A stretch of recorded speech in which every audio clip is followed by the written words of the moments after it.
Timnas Indonesia diprediksi akan menggunakan skema 4-3-3 ketika melawan Vietnam besok. Syori Ahmad bakal mengisi posisi bek tengah Timnas Indonesia. Dia diduga akan berkolaborasi dengan Fahrudin Arianto. Pratama Arhan dan Asnawi Mangku Alam bakal berperan sebagai bek sayap. Keduanya bisa menambah variasi serangan Timnas Indonesia. Kemudian lini tengah Timnas diperkirakan bakal diisi oleh Mark Klok, Rahmat Irianto, dan Marcelino Ferdinand. Peran Rahmat Irianto bisa sangat vital. Dia akan bertugas untuk menyuplai bola dan membantu pertahanan Indonesia seandainya Arhan dan Asnawi tengah menyerang. Di sisi lain, Mark Klok akan menjaga ritme permainan Timnas Indonesia.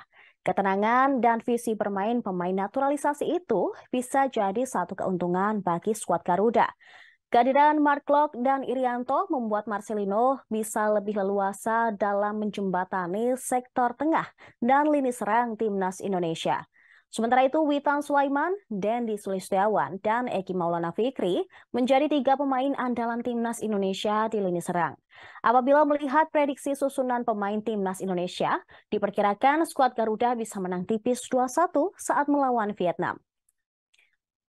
Prediksi line up Indonesia kemungkinan akan diisi oleh Syahrul Fadil, Asnawi Mangku Alam, Fahrudin Arianto, Jordi Amat, Pratama Arhan, Marcelino Ferdinand, Rahmat Irianto, Mark Klok, Witan Sulaiman, Dendi Sulistiawan, dan Egi Maulana Fikri.